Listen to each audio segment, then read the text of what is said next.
Atos, capítulo 21. Depois de nos despedirmos, navegamos em direção à ilha de Cós. No dia seguinte, chegamos a Rodes e, então, a Pátara. Ali, embarcamos num navio que partia para a Fenícia. Avistamos a ilha de Chipre, passamos por ela à nossa esquerda e aportamos em Tiro, na Síria, onde o navio deixaria sua carga. No desembarque, encontramos os discípulos que ali viviam e ficamos com eles por uma semana. Pelo Espírito, eles advertiam Paulo de que não fosse a Jerusalém. Ao fim de nosso tempo ali, voltamos ao navio e toda a congregação, incluindo mulheres e crianças, saiu da cidade e nos acompanhou até a praia. Ali nos ajoelhamos, oramos e nos despedimos. Então subimos a bordo e eles voltaram para casa. Depois que partimos de Tiro, chegamos a Ptolemaida, onde saudamos os irmãos e passamos um dia. No dia seguinte, prosseguimos para Cesareia e nos hospedamos na casa de Filipe, o evangelista, um dos 7 que tinham servido na igreja em Jerusalém. Ele tinha 4 filhas solteiras que profetizavam. Muitos dias depois, chegou da Judeia um profeta chamado Ágabo. Ele veio ao nosso encontro, tomou o cinto de Paulo e com ele amarrou os próprios pés e as mãos. Em seguida, disse: "O Espírito Santo declara: assim o dono deste cinto será amarrado pelos judeus em Jerusalém e entregue aos gentios." Ao ouvir isso, nós e os irmãos dali suplicamos a Paulo que não fosse a Jerusalém. Ele, porém, disse: "Por que todo esse choro? Assim vocês me partem o coração. Estou pronto não apenas para ser preso em Jerusalém, mas para morrer pelo Senhor Jesus." Quando ficou evidente que não conseguiríamos fazê-lo mudar de ideia, desistimos e dissemos: "Que seja feita a vontade do Senhor." Depois disso, arrumamos nossas coisas e partimos para Jerusalém. Alguns discípulos de Cesareia nos acompanharam e nos levaram à casa de Naasson, nascido em Chipre e um dos primeiros discípulos. Quando chegamos a Jerusalém, os irmãos nos deram calorosas boas-vindas. No dia seguinte, Paulo foi conosco a um encontro com Tiago e todos os presbíteros da igreja de Jerusalém estavam presentes. Depois que Paulo os cumprimentou, relatou em detalhes o que Deus havia realizado entre os gentios por meio de seu ministério.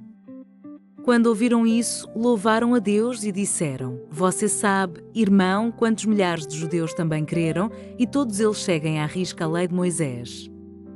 Mas eles foram informados de que você ensina todos os judeus que vivem entre os gentios a abandonarem a lei de Moisés. Ouviram que você os instruía a não circuncidarem os filhos, nem seguirem os costumes judaicos. Que faremos?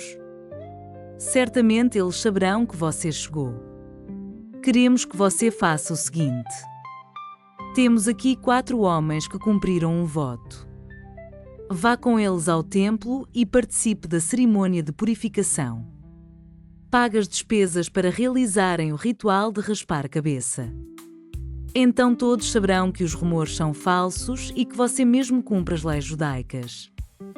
Quanto aos convertidos gentios, devem fazer aquilo que pedimos por carta: abster-se de comer alimentos oferecidos a ídolos, de consumir o sangue ou a carne de animais estrangulados e de praticar a imoralidade sexual." No dia seguinte, Paulo se purificou junto com aqueles homens e entrou no templo. Declarou quando terminariam os dias da purificação e quando seria oferecido sacrifício em favor deles. Estando os 7 dias quase no fim, alguns judeus da província da Ásia viram Paulo no templo e incitaram a multidão contra ele. Agarraram-no, gritando: "Homens de Israel, ajudem-nos!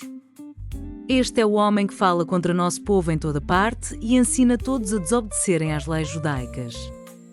Fala contra o templo e até profana este santo lugar, trazendo gentios para dentro dele." Antes tinham visto Paulo na cidade com Trófimo, um gentio de Éfeso, e concluíram que Paulo o havia levado para dentro do templo. Toda a cidade se agitou com essas acusações e houve grande tumulto. A multidão agarrou Paulo e o arrastou para fora do templo e imediatamente foram fechadas as portas. Quando procuravam matar Paulo, chegou ao comandante do regimento romano notícia de que toda Jerusalém estava em rebuliço. No mesmo instante, ele chamou seus soldados e oficiais e correu para o meio da multidão. Quando viram o comandante e os soldados se aproximarem, pararam de espancar Paulo. Então o comandante o prendeu e mandou que o amarrassem com 2 correntes. Em seguida, perguntou à multidão quem era ele e o que havia feito. Uns gritavam uma coisa, outros gritavam outra. Não conseguindo descobrir a verdade no meio de todo tumulto, ordenou que Paulo fosse levado à fortaleza. Quando Paulo chegou às escadas, o povo se tornou tão violento que os soldados tiveram de levantá-lo nos ombros para protegê-lo.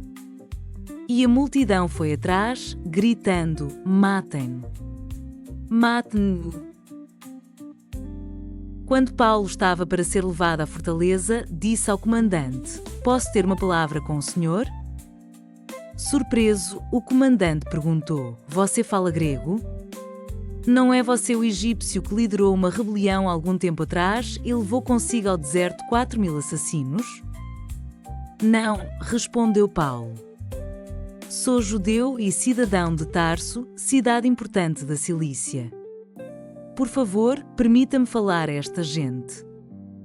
O comandante concordou, de modo que Paulo ficou em pé na escadaria e fez sinal para o povo se calar.